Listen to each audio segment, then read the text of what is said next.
Hey Type R folks, it's Austin from Wunderladen Racing. Today we're going to be doing a quick video on installing our upgraded passenger motor mount. In front of me is how you will receive the product. So we have the base, the top, the bushing carrier, and then our bolts that put it all together. So first things first, we're going to remove this bracket that connects the mount to the frame. There's two bolts, they're 14mm heads. So we're going to start with the one on the mount. So for the one on the frame, I like to use just a box end wrench. Ratcheting wrench makes it easier.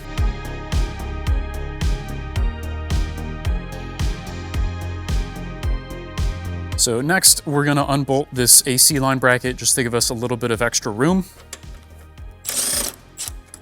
With that out of the way, we will be unbolting our coolant reservoir. So it's just two 10mm headed bolts.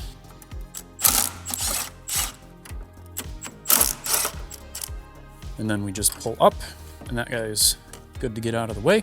After that, there is a ground we want to unbolt from the factory mount, which is on the back side. So now that we've got all of the stuff around the mount kind of out of the way and ready to move, we need to support the engine. We're going to do that from underneath with a jack. So I've already removed the under tray. I'm not going to cover that. It's quick and easy. We will support the engine by the oil pan.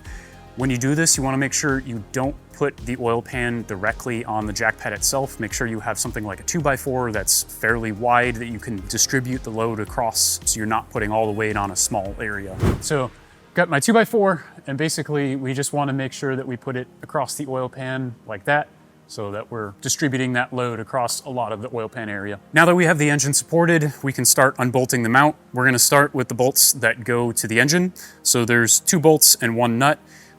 This stud is a little bit awkwardly long, so you will need a deep socket. If you don't have a socket that's deep enough, you can kind of get in there with a closed end wrench, but it kind of gets a little bit awkward.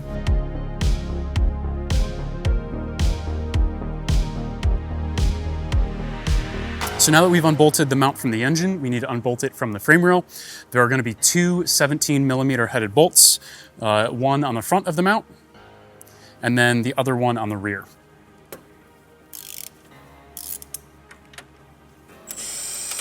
With all those bolts removed, we can remove the mount from the car. Okay guys, so now we are going to put the mount together.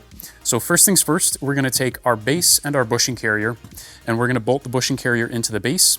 You wanna pay close attention to the bushing carrier because it is not symmetrical. There is a slight, one side has this extra overhang. You wanna make sure that the overhang faces towards the engine. Another good way to reference that is the logo should face the outside of the car. So when it's installed in your engine bay, it should look like that. So we're gonna simply put the two smaller bolts and smaller nuts through the holes and then thread that all together.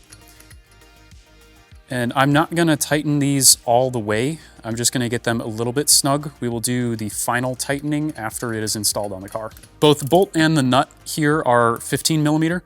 So you're gonna wanna make sure that you've got both a socket and a wrench. So with the bushing carrier installed on the base, we're gonna install the top onto the bushing carrier. And this will only install one way, basically just like this. And we're gonna put the bolt in from the back side, and then we'll thread the nut on. The bolt is a 16mm. If I remember correctly, the nut is a 19. So for this one, we can tighten it pretty much all the way. It's not easy to get to on the car, so you wanna make sure that this guy gets tightened on the bench. For the larger bolt, we're gonna torque that guy to 70 foot-pounds. So it's also a good idea to clean off your frame rail before you install the mount. You wanna make sure that it's getting installed on a nice flat surface. There's not any small rocks or anything that could get in the way. So before we install the mount, we wanna remove this factory stud out of the pedestal mount. We include a nut that will thread onto that, and then you will reuse the factory nut as well. So you're gonna just double nut it basically. So we'll put an included nut on, and then we will thread the factory nut on after it. So the factory nut is a 19mm, the included one is a 22. We're going to tighten them together. Then once they're tightened together, we're just going to simply loosen the bottom nut, and that will pull the stud out. So with all that done, we are now good to install our mount.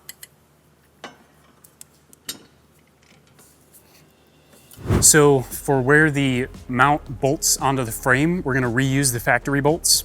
And for where it bolts onto the engine, we are gonna use the 3 included M14 bolts. So we're going to take the 3 supplied M14 bolts and install them in the 3 bolt holes. On the rearmost one, we're going to install our ground strap, so that will go just like that. So we're gonna just leave those hand tight, and then we're gonna reuse the factory bolts, bolting the base to the frame.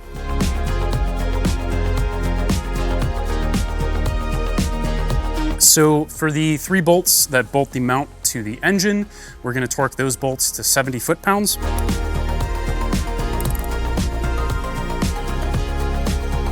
And then for the bolts that mount the mount to the frame rail, we will torque to 40 foot-pounds.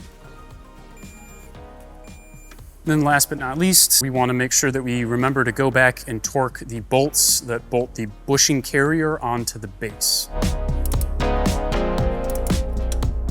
So with that, we've got the mount installed. We can continue the reverse installation. We will install our ground strap onto the included grounding point. With the ground strap installed, we can reinstall our coolant overflow tank. So then we will reinstall our bracket that bolts the mount to the frame. So something of note, this is something that's changing. At the moment, we do give a new bolt for this location where the bracket bolts to the mount. In the future, that will be changing, so you will just reuse both factory bolts instead of just one. And then last thing, we're just gonna bolt our AC line back into place. So there you have it. That is the entire install process for our upgraded Type R passenger mount.